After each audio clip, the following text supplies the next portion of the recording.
Okay, welcome back everyone to the Abundance Formula podcast. Today's guest is a powerhouse. Her name is Britnie Turner, and I cannot wait for you guys to hear all about her. We're going to dive in right away because I have so many questions because she's so insightful and we really want to maximize her time. Thanks so much for being here, Britnie. Thanks for having me. I'm excited to be here. Yeah. So the first question I always start with is just tell everyone about you and your backstory and how you've arrived at where you are today.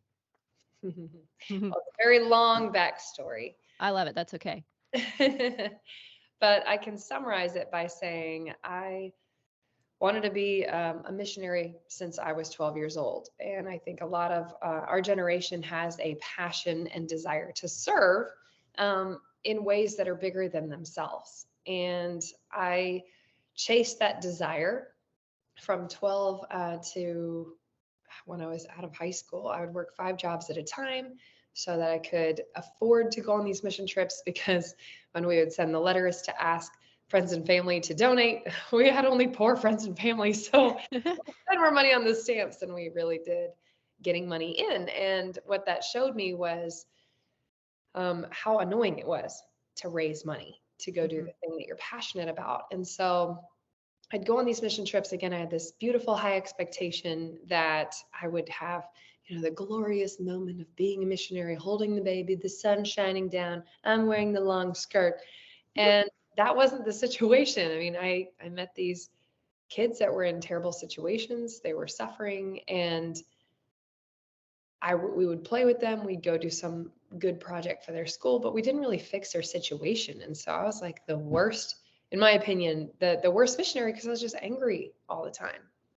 And so what does that really mean? Well, why am I angry? I was angry because we weren't fixing the problem. And so at 17, I went on another mission trip again, believing this is like my life calling. And when I went, I met a little girl that had been so sexually abused that she couldn't speak. Mm. Her vocal cords were destroyed as an infant. And I found out that in this community that we were in, up in the mountains of Costa Rica, it was socially acceptable for fathers to break in their daughters. And as shocking as that sounds, is absolutely not the worst thing I've found since. Mm. But that night, I went back to my tent and I got on my knees. And I remember in that moment thinking about, my future. And when you're 17, almost 18, you're picking those big choices as becoming an adult. Like, what are you really going to do? I remember not one thing on this planet mattered to me except for changing that statistic that 1 out of every 4 babies in this community die before they were 1 Mm. because of sexual abuse, before they were 1. And if they live past that, like horrible things keep happening to them. But it was understood, yeah, some kids just don't make it. And I'm like, no, that's not going to be the story. And obviously, it was bigger than that one community. It was the fact that I could have been that little girl. Mhm. And though I wasn't born into a wealthy family, I was born in America. And you don't have to even be born in America to have the same access. Because I had access to the internet, I had the ability to search what other people did to be able to provide for more than just themselves and their family. And for all of those listening to this, you have that same access. You can Google your way into finding the common denominators of successful people so that you can provide for more than just yourself. And I used to believe that it was holy to be poor, like my whole life. That's just how I was raised, is that rich people were the bad guys. I don't know if it was Disney or what convinced me that dang you, Cruella and Beauty and the Mhm. Beast, the bad guy is always the rich one.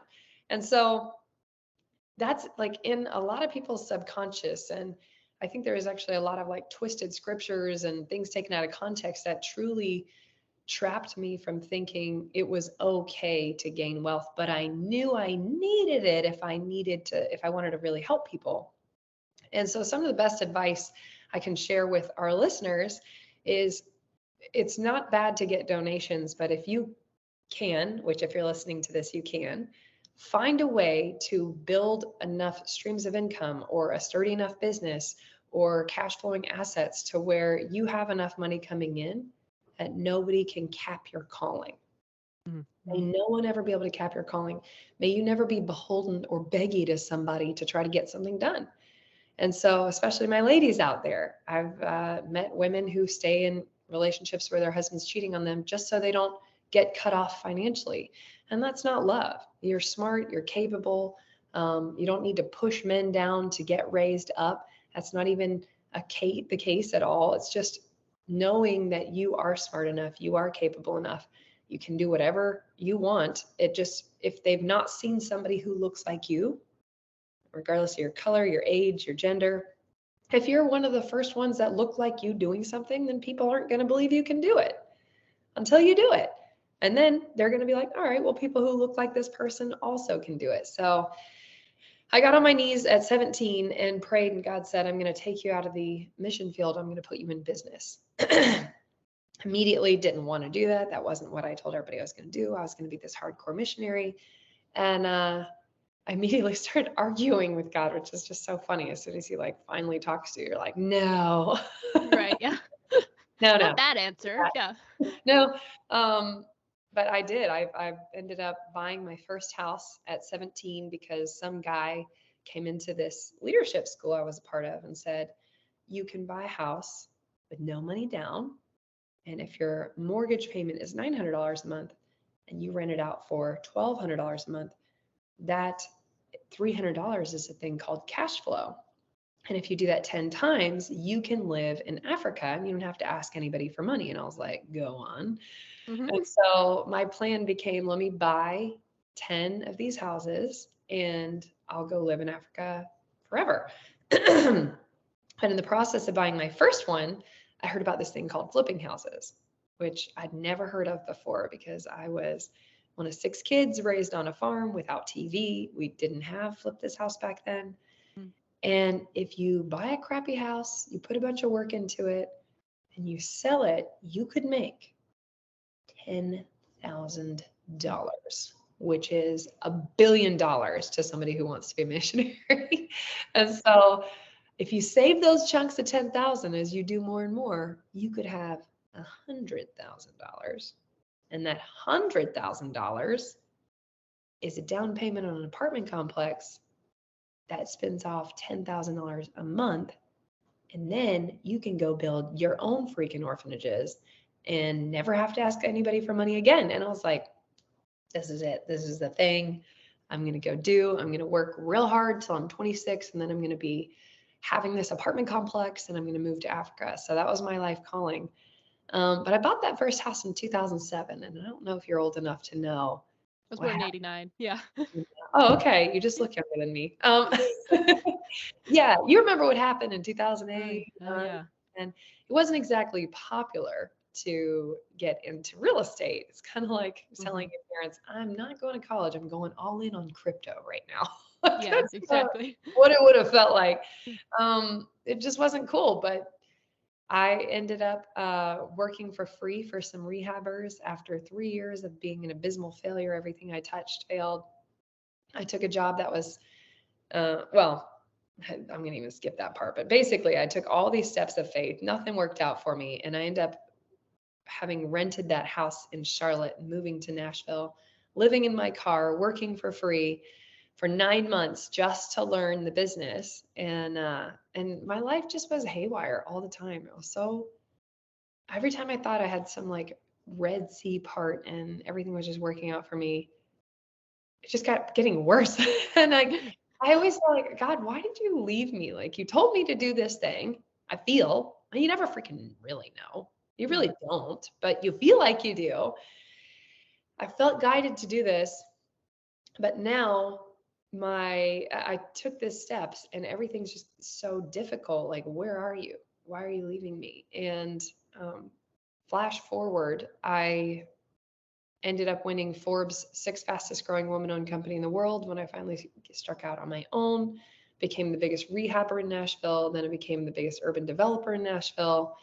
And I used all these development skills to go in and develop parts of Africa. That was the vision, because I saw if you start developing an area, then jobs move in and people no longer have to sell their kids into sex trafficking if they have a better opportunity.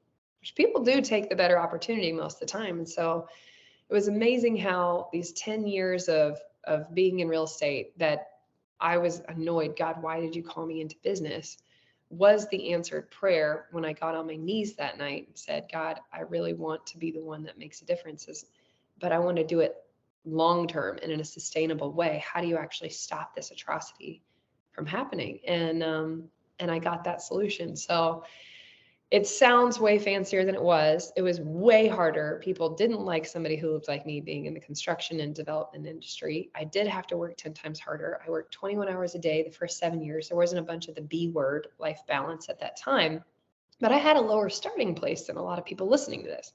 I didn't have the daddy to call and say, please lend me money. And that's great if you do. I just didn't have it. And so I didn't have somebody to learn from. I didn't have a winning mindset that didn't self-sabotage every time I did start making money. I didn't have all these things in place that would have made it not so difficult, but whatever, we did it. I'm not going to whine about it. You can be a victim or a victor in your life. And looking back now, I realize every obstacle was always for my expansion. No matter how much I didn't want that obstacle and felt like a failure during that obstacle, you have to realize that it's always for you. And the only time it's not is if you're being an idiot, like doing drugs or going and getting wasted and just throwing yourself around with life. Like when you're asking for problems, you're going to have problems that aren't for your expansion. But if you are doing the best you can and you're being faithful to and true to your calling, and you take the time to get clear and get guided and be strategic, that's when, if there is an obstacle, there's still a seed of equal or greater opportunity in that obstacle. Mm-hmm. Yes, totally. Oh, there's so much I want to unpack with that whole story. So we're winding kind of back to the beginning. It's very clear to me like that you have this skill set of being a good learner or desiring to be a good learner. Didn't mean you had to say, oh, I was always the best student in class, whatever. But the desire to learn and taking action to go search for things and find answers, as opposed to be like, well, I don't have the dad who knows the answers, or my mom doesn't know the answers, or the people around you may not know. We'll go find it. So are there characteristics that make a good learner, and how can other people develop the skill if they don't feel like they have it, or if they do have it and they need to up level it? What's some advice you can give on like this skill set of finding your answers through Google or wherever, so that you now have the tools to go do the thing you didn't know how to do? Yeah, just know if someone's ever done this in any kind of way before in the history of mankind, then it's doable. You know, Nelson Mandela says it's only impossible until it's done. And you might be aiming to do the impossible. But for me, I'm the second born of six, and I don't need to reinvent the wheel. And so my logic is, how can I find somebody to learn from in some way to where their ceiling is my floor? Like Mm-hmm. I can start where information dropped off. And most of the time, God's called me to do things that have never been done, but they've been done in some way. Right. And I want to encourage those who are like, oh, that idea's already done, to just realize you can Google their Yahoo. You can Facebook their MySpace.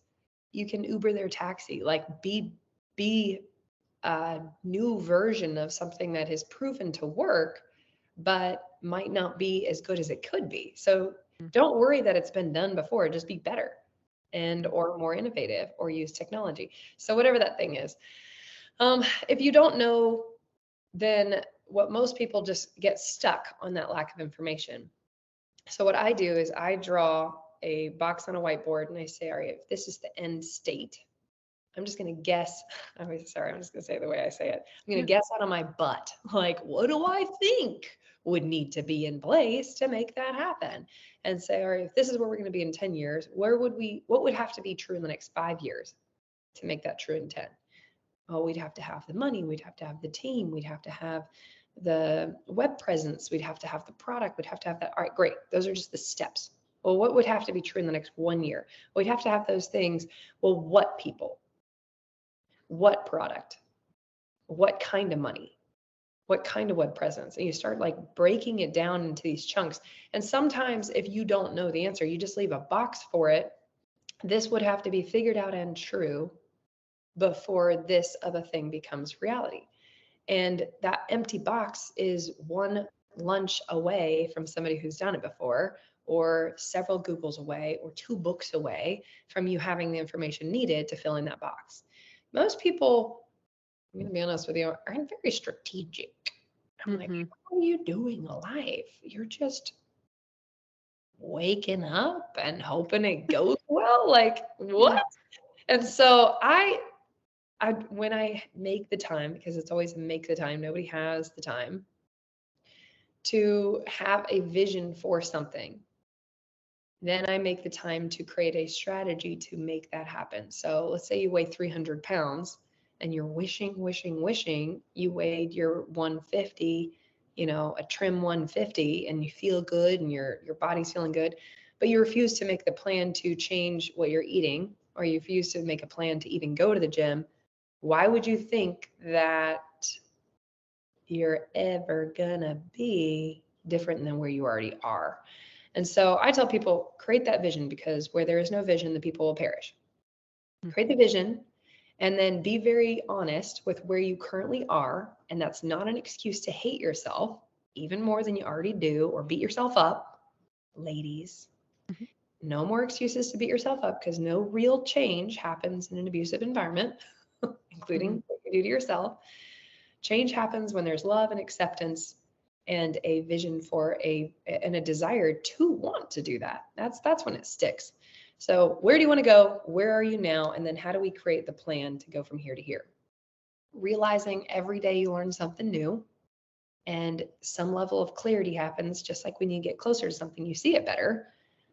As you get closer to it, the next actual steps are going to unfold. But in the meantime, you take your best guess at those steps. And you have grace saying, I'm going to find out more as I get closer.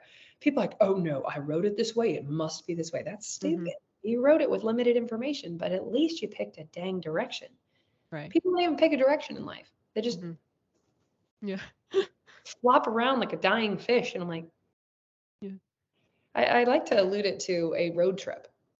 Mhm. If you Yeah. just get in the car and start driving, you're going to run out of gas. You either didn't pick a direction, you didn't pack well, you didn't take what you needed with you didn't take the people with you that you needed, and you just wake up somewhere someday, and then you're like, oh, midlife crisis. Yeah, well, you never even picked a destination. You Mm-hmm. didn't research the destinations possible to then make a plan to get in the car to go pick your waypoints and have a beautiful adventure along the way. So the best way to pick your destination is to write your eulogy. And that's the best advice I love giving people when it comes to like figuring out your purpose, is because doing that exercise gets all the shit out of your life. Mm-hmm. Yes, you heard me. Yeah. Gets all the shit out of your life. Mm-hmm. I want to get all the should. You should be learning 3 more languages. Well, do I really have to? Is that the right next step and best use of energy or not? And you get to weigh that. You should be a better sister. You should be living closer to your family. You should. What is right for you? Because if you were born in Haiti, the expectation of your life is going to be different than if you were born in Dubai, is different than if you were born in London, is different if you were born in South Carolina or Oregon. Your little societal expectations are the should. Mm-hmm. And that's why I named everything Ariel, is to get that big picture in mind and remember, this is not about you. But if you so choose to get guided and live an intentional life, what is the possibility of all the people that you can impact through the love in your heart and the actions that you put forth? Like, what's that big picture versus what somebody is trying to tell me to do? You Mm-hmm. have to have a way to filter all this advice Mm-hmm. that's coming into your world. Like, is this useful? Is this not? Mm-hmm. Just because it's my mom doesn't mean I want to be like her in that area. Right. Just because Mm-hmm. it's your sister doesn't mean you should listen to her at all. Mm-hmm. But we're used to it because as children, we would have put the fork in the outlet. And if we didn't listen to them, we'd be dead. And so at one point as an adult, it's not that you don't listen to them. It's that you don't build your world off of anybody's advice. For me, I think you should get all your direction from God, because only he knows like the possibilities for your world. He's the only one that can actually see the future and what your potential is. And beyond that, any human being's advice needs to be like Build-A-Bear. I want to be like you in your fitness. I want to be like him in his marriage. I want to be like her in her business. I want to be like them in their marketing. Like pick and choose the elements of your world that is a similar thing and still filter their approach through your values and your vision. Mm-hmm. Yeah, I love that. One of the big things I think gets in people's way too is the mindset piece. I think a lot of people, especially with financial abundance, think it seems so far or so out of reach for them. So how can they kind of bridge this gap between embracing that it is possible for them, but then also going and making that happen, especially when maybe it hasn't ever happened in their family. And again, they don't have this example to follow. They got to create that themselves. What's your advice there? Until your thinking changes, your world won't either. And then your words create your world. And for those who believe in God or the Bible, all that stuff, He spoke it into being, and we are His children, and so we have the same trait. We can speak our world into being, and it's hard because there's a lag time, but also thankfully there's a little bit of a lag time. Yeah. Because how many times have we said things that we're like, oh, I'm really glad that didn't happen, and so to be honest with you, there's a lot of approaches from like the secret to manifesting to faith to like all that stuff. I can tell you, we don't have long enough for me to really break it down, but it does work. So just try it. Try speaking only that which you want to come true instead of my life always falls apart. My life is always falling together. Mm-hmm. I'm so fiercely blessed. Everything I ever wanted and needed has always been available for me. I've made it through everything I've gone through, and I'm so grateful. I wouldn't change anything because I realize this is all divinely connected, even when I don't understand. Everything I've ever gone through, I'm going to be able to turn around and help somebody else through that fire because I know the way out. I enjoy my life. I get to breathe this fresh air. I have the gift of having legs to walk around on, or ears to hear this podcast, or eyes to see another sunrise. You always have something to be grateful for. And so if you shift from complaining into gratitude, then it's just kind of like giving a present to somebody who like freaks out. You're like, oh my gosh, this is the nicest thing. All you want to do is give them more versus somebody who's like, thanks, I already have one though. Like, give Mm-hmm. me that crap back then. I'm going to give it to somebody else. You're not going to give Yeah. something to somebody who's not grateful. The universe works the same way.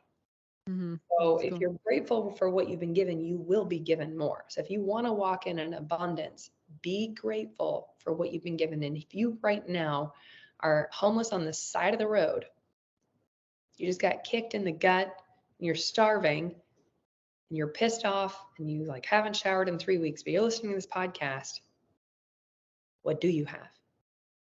You have the ability to listen to this podcast. You have another breath of air in your lungs. You have life. You have the sun on your forehead. You have something.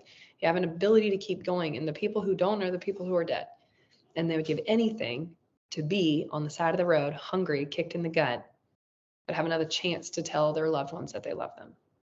Mm-hmm. Or find people to love to tell them they love them. Mm-hmm. So it's really hard as a human being because our brain is wired to keep us alive. And therefore, it focuses on the negative so that you're aware of it so you can protect yourself from it. But that's not a life of gratitude. That's a life of survival. And we as mankind, especially in America, are kind of past that point where we don't only have to focus on survival. We can actually continue to expand the world on behalf of mankind and everyone. We are past that level in Maslow's hierarchy of needs to be able to think about more things. And so if you have the ability to think about more things, then stop focusing on the survival. Stop spiraling out and thinking of only the negative because you're gifted beyond just focusing on the negative. And it really, if you want to really sell yourself on it, is low level consciousness to only think about the bad. It's high, amazing levels of intelligence and confidence to find the good no matter what. Like that's beautiful. And Mm-hmm. so just I had to put this on my vision board one year because I just grew up talking crap about people. I was like, am I venting? Whatever you want to sell yourself. It's pathetic. So I wrote on my vision board, great minds talk about ideas, Average minds talk about events, and peasant minds talk about people. I was like, well, I don't want to be a peasant mind. Well, then stop talking about people. I have so many beautiful, big things going on in my life. I don't even have time to worry about what other people are doing unless they're part of this mission. We have babies to save. We can't be sitting around using our energy to put someone down. There's always a reason they're acting out anyway. They're probably suffering with something I don't know about. So stop wasting your time and start shifting into, again, seeing what's good, being grateful for what I do have, seeing how else I can be a blessing. And when you shift your energy that way, you're going to just start having this beautiful, fulfilling life, which is what we're all hungry for anyway. And all of those tools are your weapons against depression and anxiety. They are. We're just subject to it because we're aware of more, but we're wimpy because we don't take a lot of steps against it. We just give into it and then feel even more sorry for ourselves. I got to tell you, I go to, my husband and I spend 40 to 80%, depending on the month, of our time serving overseas. Not like I'm just handing out food, but like doing emergency rescue missions and responding to disasters that happen all over the world, either man-made or nature-made. And we see just poverty. We see suffering. We see terrible things. And if I could encourage everybody on this, listening to this, please take the time to find your purpose and start acting it out, because you're not helping anybody living feeling sorry for yourself. And there's a lot of people to help. And you may not have met them, but I'd be happy to take you on a trip with us to go see how bad the world needs you to get past your own pain and build a life worth living and having a winning mindset and body to go do the thing you're called to do, because we are fiercely blessed. And with those blessings comes a responsibility to be able to help others. Mm-hmm. Yeah, that's beautiful. It makes me kind of want to take you back to it, because I think people feel like they can relate to, but I mean, really, I don't know how many people could fully relate to this whole living out of your car experience, but people have their quote equivalent to that, maybe this rock bottomish area of the unknown. They feel like the success is coming, like they're so close, but yet nothing around them is evidence of that. How can they keep pushing themselves towards the mission despite this frustration or scary space of the unknown? Or like, again, they're sitting in that area where so far everything you've touched has failed, to harness, to still believe like at some point, the thing I'm going to touch, it's going to be my time and it's going to be successful, and know that that cascade is coming. Any tips for that space when people are there? I think that's like when you're on the verge of the breakthrough is when you're in that most awful space. Yeah, I think that's the hard thing is there's a line, because sometimes if you're on the right path by putting in that consistent, disciplined route, those steps, then you will end up where you want to go. And sometimes it's like what Einstein said, is like doing the same thing over and over and over and expecting a different result is the definition of madness or something like that. Mm-hmm. So which one's right? Which one are you doing? And that's why I'm a big believer in education. I did not go to college. I'm not against college. I just didn't go because they didn't teach what I wanted to learn. But there's no excuse to not keep reading, keep developing yourself, keep putting in the action. And that's the missing step, is like a lot of people wait till they have all the education to take any steps. I believe God will steer a ship in motion, not something anchored, And so I read everything I can. I fill my gaps not with like watching TV or listening to true crime or something stupid. Like I'm filling my brain with what I need to go even more powerfully in that direction. The fun thing about education is it saves you time and energy and mistakes if you're doing the right thing. So my advice would be, keep taking the best step possible. Keep getting educated in that exact lane from people you want to be like. And then knowing that you're on the path, you'll end up where you want to go. So I did a couple bodybuilding competitions and I was like, I don't see the changes. I'm doing all these workouts and eating in a way that I had never eaten before. And I was like, if I'm going to do this level of sacrifice, I want to like lose 5 pounds a day, or like whatever the thing was, trim up and be shredded and do all these things. I'm like, I'm not seeing a difference. And then what happened was after like 63 days of doing it, I started seeing these like immediate results. So it was weird that my coach just kept saying, do the work and you'll see the results. Do the work and you'll see the results. Now, what I'm explaining here is I had a coach that knew what they were talking about. I knew it was the right coach. I knew that they had the right information about me and my goals and my physical body in order to coach me, to give me those steps. And once those steps were there, I just had to keep putting in the time and I would see those results. So again, the time doesn't equal results unless it's the right path. Mm-hmm. Yeah. Coaches are helpful though. They're very helpful. I'm a big believer in not necessarily finding like a professional coach, like I coach every day and you can hire me. Find somebody who's doing what you want to do. Ideally, they would have a coaching program. If they don't, find a way to get them to coach you. And so what I've done in the past is say you can be a 10% owner of this project, or you'll get 10% of the profit if I can just have lunch with you once a week during this project. And they said yes. And so somebody who on paper was my competition in the real estate development space helped me through all these issues I didn't even know I would face because I'd never done a project like that before. And so their advice saved me millions of dollars. It cost me a chunk of money that they didn't on paper deserve, but the amount they could save me in mistakes would way outpay what I ended up paying them. So that's an example of getting creative, but that's also why I lived in my car and worked for free. Was I didn't have any money to pay these people. But I told them, if you let me be around you, I would sit there and take notes on all their problems and then go try to solve their problems. Oh, they don't have enough deals. Well, let me learn how to find deals and bring them deals. Oh, they don't have enough investors. Well, where do investors hang out? The Real Estate Investors Association. I'm going to go there and pitch their deals to the investors that I find. That's helpful. They need better subs. They need better vendors. They hate their agents because they never answer the phone. I'll go be an agent. Like whatever I could do to keep me being an asset and valuable in their life was the way in which I've had the ability to move so quickly. Was I had great coaches and I did the work. And every single person that's ever coached me would say, I am the best person they've ever coached because I don't just, thanks, that's a good idea. I freaking write it down and then I go do it. Mm-hmm. So pro tips, guys, if you're begging somebody to have lunch with you and you don't take a notebook, be ashamed of yourself. Be ashamed of yourself. It's actually so disrespectful when somebody's like, please, I want to learn from you so bad. Let me pick your brain. And they don't write it down. You're like, what are you doing? So I've had a lot of amazing people. And even the higher level they go, the more people take notes. Mm-hmm. A billionaire who shall remain nameless, who's insanely famous, I went to lunch with him. He took notes on me. And I was like, wow, because high level people know they're not going to remember.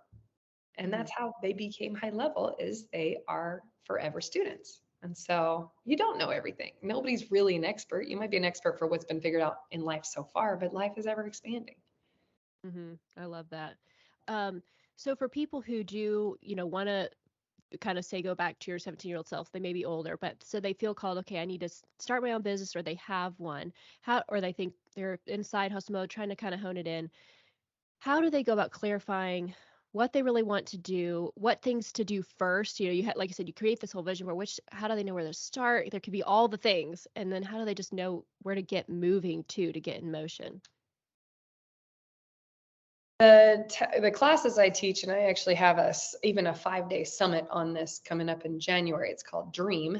And that's really my whole process. Most people want to have me coach them in building a real estate empire or in business. And I'm like, I'm not coaching you in jack squat until you get a level of clarity so we know what your path is right for you. It's not, I don't like the word should, but which path is right for you?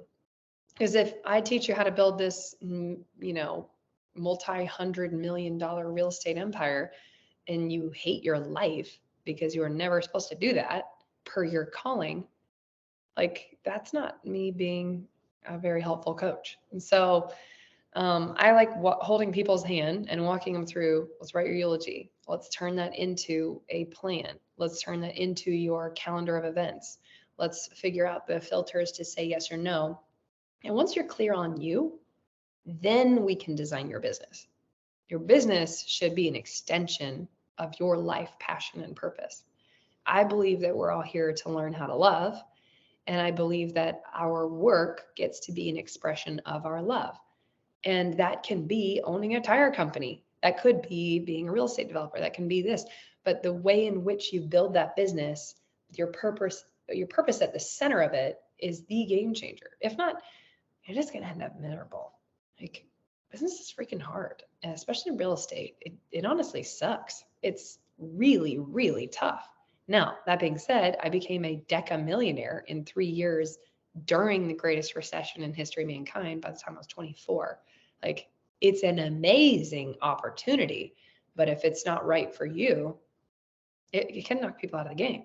So having that level of clarity is huge. So like I said, I have a path that I designed for me because my path was so hard in my career was so hard that I had to freaking really know why I was doing this, because I was tempted to quit every day. It was so difficult.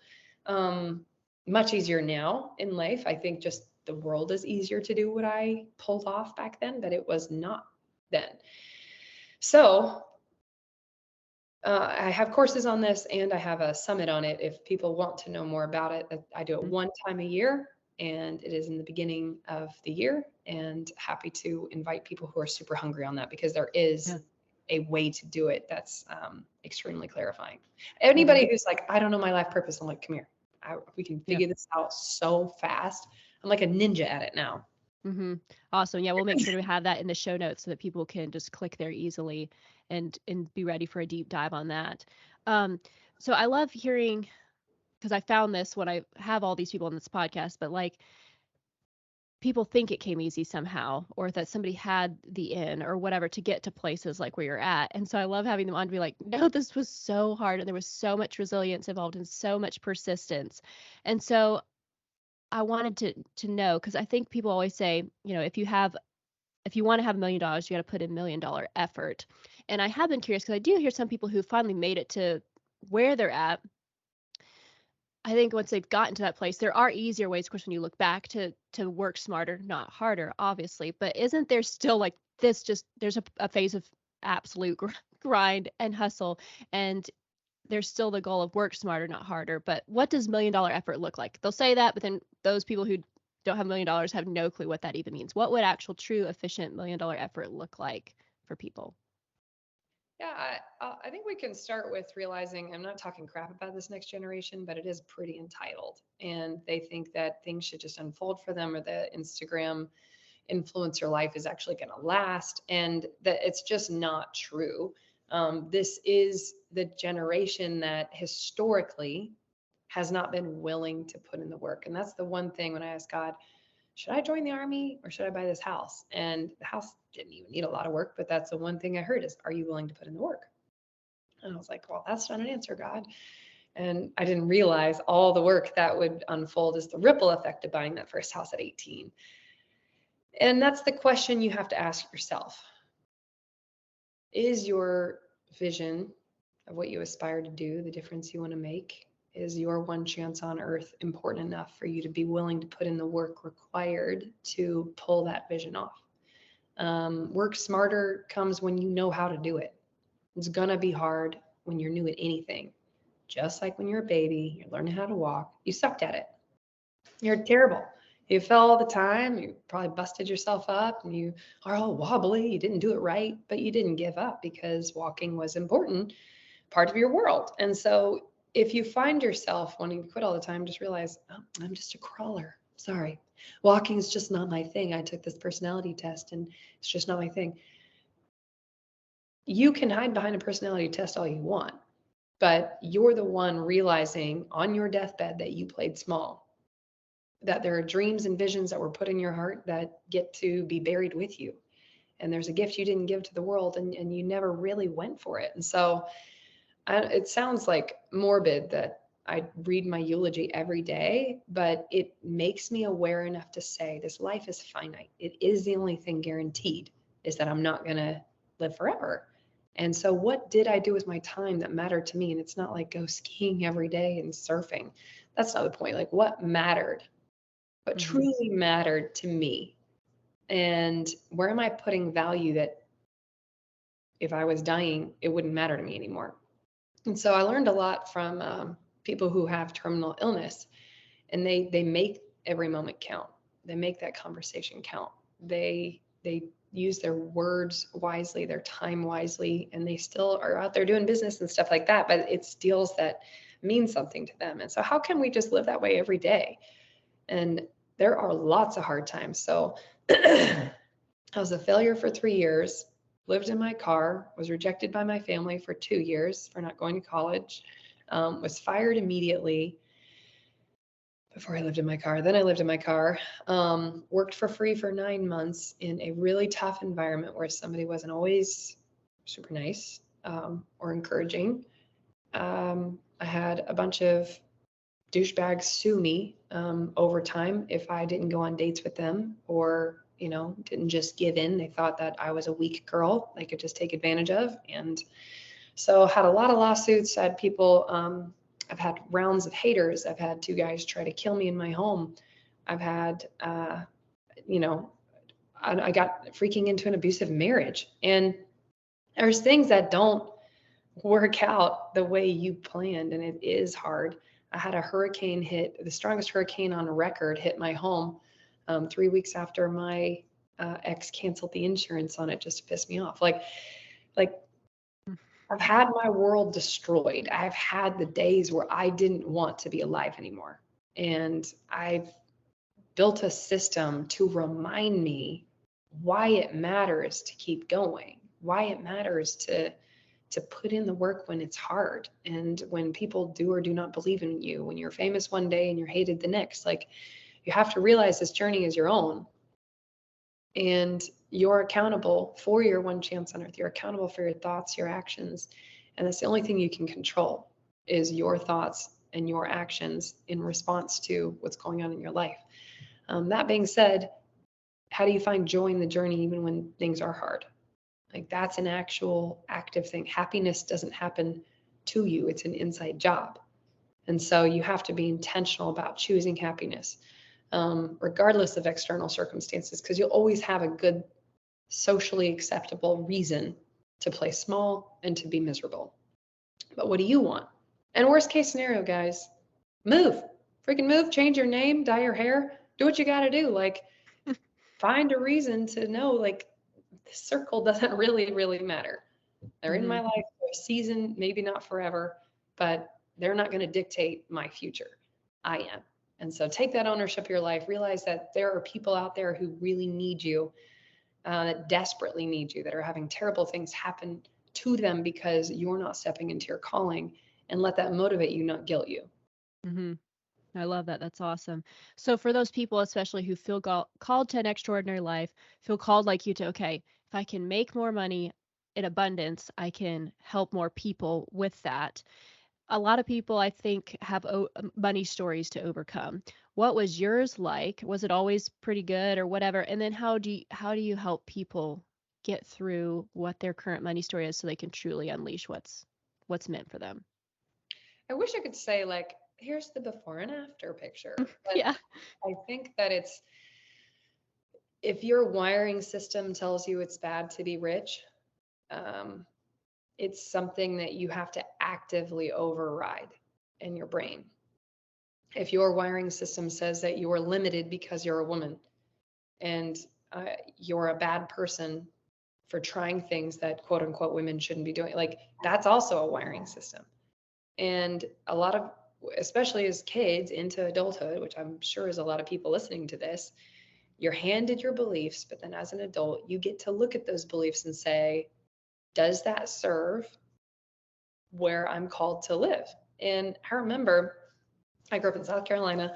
Um, I remember I went to like a pre-marriage counseling session with this guy I dated for 10 years. And the pastor, who we really liked and trusted, said, you are able to do what you're doing until you get married.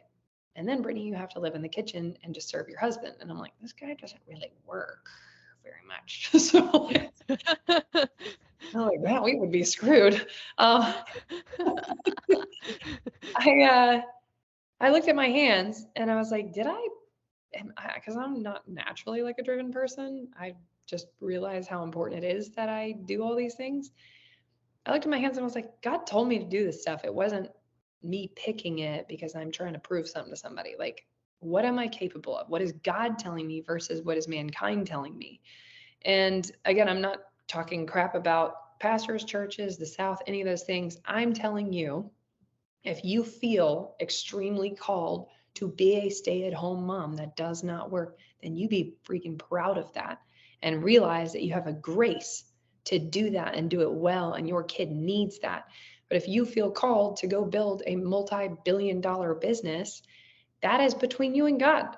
You've got to be confident in what's right for you, not what gender you were born as, not what some society thinks that is important to you. And we're not having the gender conversation right now. I'm saying I'm just building confidence in you as a young person needing to know, when are those belief systems right for you? Are they serving you? Even if they served you up until this point, are they going to get you where you want to go?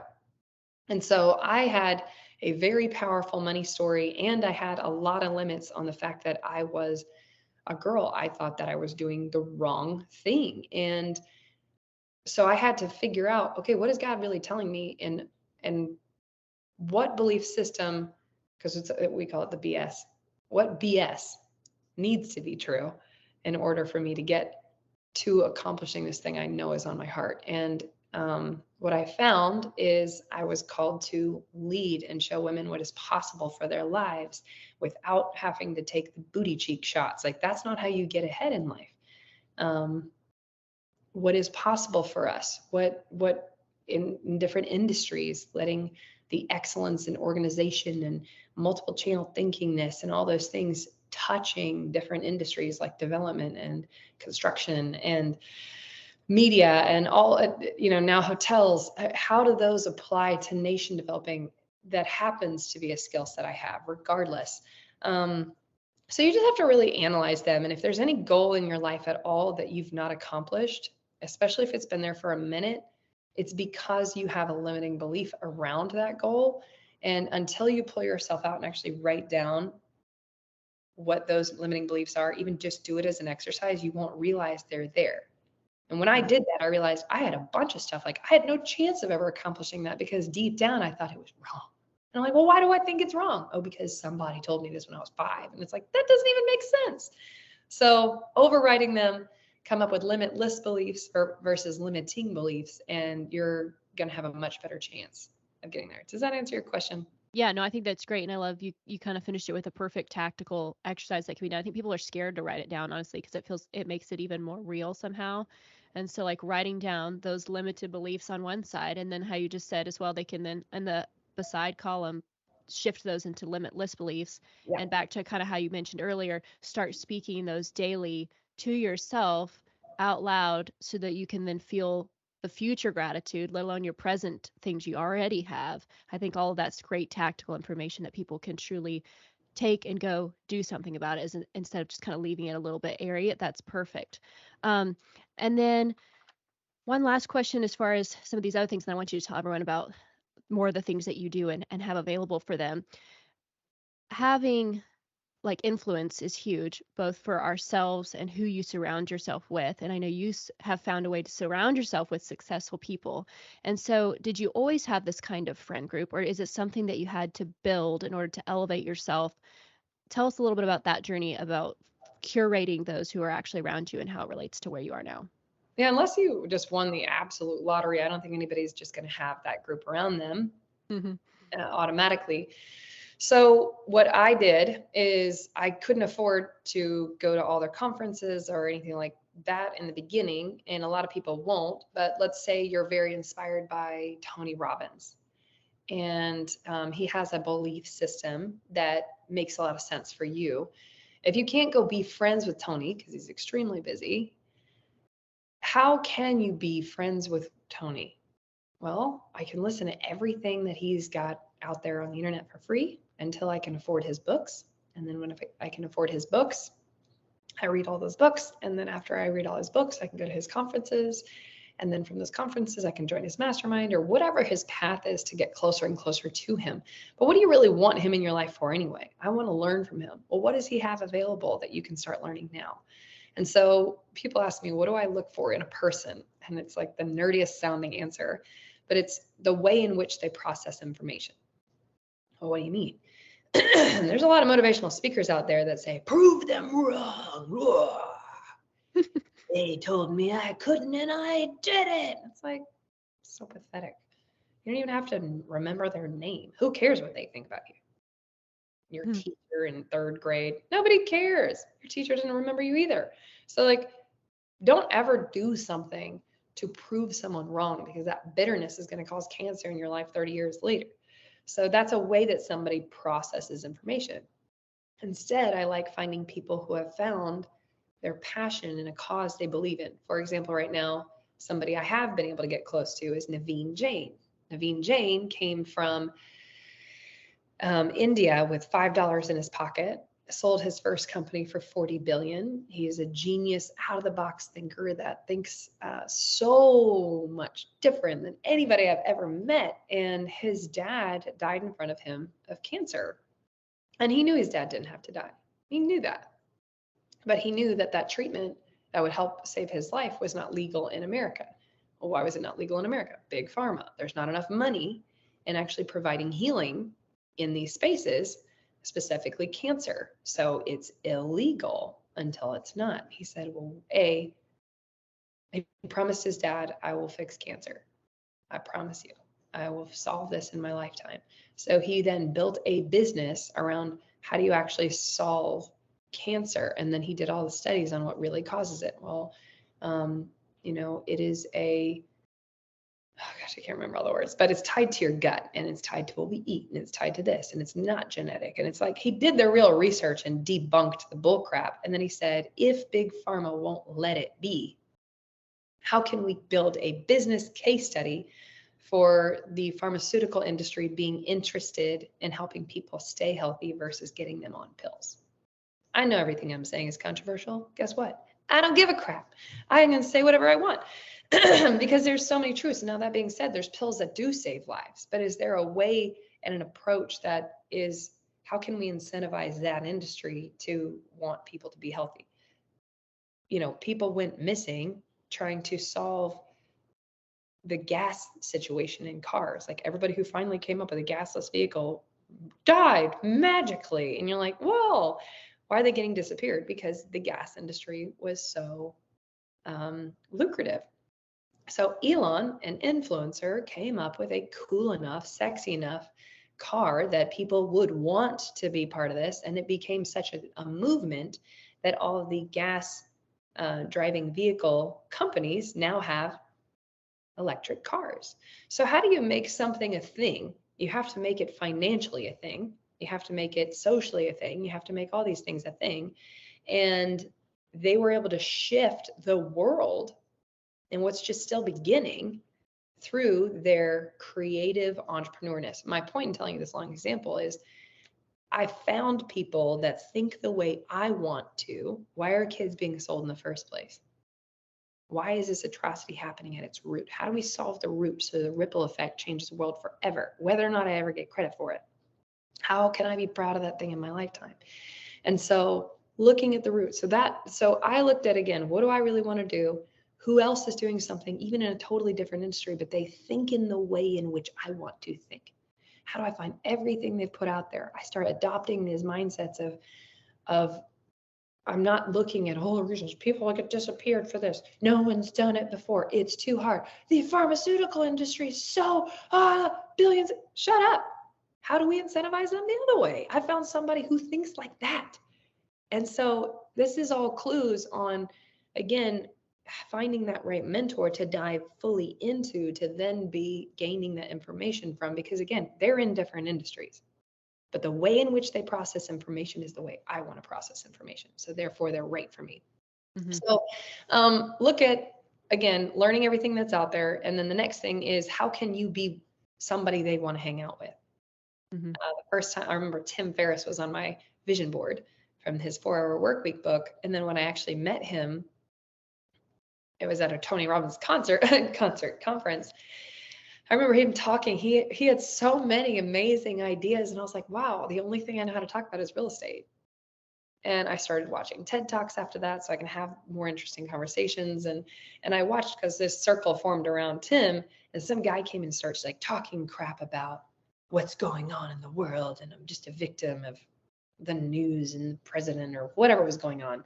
And he slowly got shunned out of the circle because high level thinkers don't put up with people who talk crap. They don't eat bad. They realize, because they're the basics of intelligent, that we don't eat like an idiot and expect good results. They're dedicated to their health. They're dedicated to development. They don't make excuses. So I had to adopt and change some of my habits to be someone they wanted to hang out with too. So just think on a practical basis and realize what is holding you back. And a quick and dirty exercise, because I love these things, is every time you start getting stressed, every time you get closer to the edge of your comfort zone, whatever you run to get de-stressed that's not healthy is everything that's blocking you from existing and staying at the next level. So if you're running to texting boys to tell you you're pretty enough, or if you're running to Instagram, or you're running to alcohol, you're running to whatever to like calm you down. If it's not a healthy habit, it is that checklist that's blocking you from where you want to be. So that's great. Now you get to work on it. Love that. So tell everybody what you have coming up, where to look for it, and then we'll hit our closing question. Yeah, my path was like Elon, where my business was my vehicle to change the world. And I didn't ever coach anybody. I never taught anybody. I didn't share this. I was just dedicated to my business for the first like 11 years. And then I felt like super reprimanded by God. Like, you have figured out the way to be a force for good and a for-profit company that is fast scaling and doing these great things. You've got to reach back around and teach the other forces for good in the world how to be stabilized. So I'll tell you, I never wanted to be a coach. I never wanted to be a speaker. I never like planned on any of those things. It's never about like selling courses. It was about making a difference. But as I've found more and more issues in my journey, from sex trafficking to poverty to clean water to like really important things, I prayed. I said, God, what's the most important thing I could possibly do in my lifetime? And it was to light other people's flames, to help them find their purpose, their reason for being, and how they can start aligning their life to be a force for good, because that's what we're called to be. And so I have since come up with some courses. I've since come up with G-Force, which is a community of people who are dedicated. I teach them every single week. And then I do 5 summits a year that I personally teach at on my private island. That helps people activate into their purpose. And so I still have 7 companies. I'm still out there doing my nonprofit work too. We're out there saving lives and, repurposing people. But my real gift is helping you find the clarity for your own life. And it's going to be different than mine because we're all called to something different. So BritnieTurner.com has all the different paths that people can start on their journey, from free information to being able to come hang out for 5 days and like we break through your personal blocks. So I really love and enjoying watching people light up and find their reason for being. I think it's one of the most powerful gifts you can give somebody, is that level of clarity. So I'd love to help you. I'd love to engage with you. And my Instagram handle is Britnie spelled weird, but it's at Britnie Turner. Same thing on for my podcasts and my YouTube. And luckily I have a weird spelled name, so I own the handle for everything. Okay, perfect. And then to our last question, and then I'll tell you, because this is like we're getting close to the hour mark and my recording may pause. So I might send you a fresh link just to do the last question. Is that okay? Just to make sure it doesn't cut you off in the middle. Okay, so I'll pause this right now and send it. So I'll be sending it to Jake, I guess, right?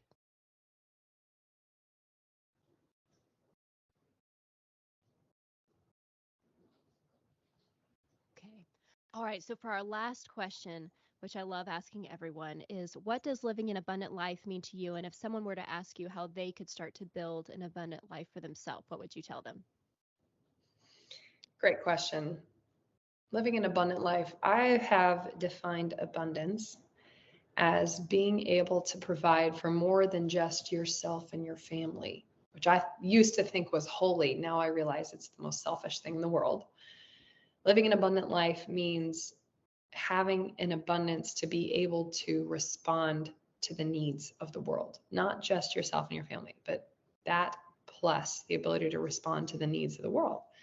And it's critically important to do that. I think it's our gift. I think it's one of the reasons that we can connect to humanity. And my mentor, Naveen Jain, says, until you can contribute, you're a parasite on humanity. And I was like, wow, that's a really motivating way to say it. And so I want you guys to get past your past. I want you to get it past your limiting beliefs. I want you to get past your limiting mindsets and the weird advice that you've been receiving. And I want you to start activating into your purpose. Find a way, not an excuse. Create a vision, break it down into steps. Start taking those steps. They're your best guess, and they always will be. There's no such thing as an expert. We're all figuring it out.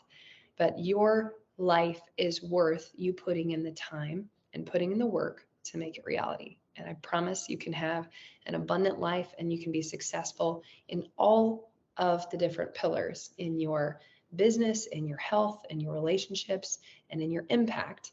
But it takes a plan to be able to coordinate all those. And if you're weak in one, you're going to have to put in more effort to be able to raise where you are in that specific area. So when people say the B word, balanced, it's not going to stay balanced. You'll have a balanced life.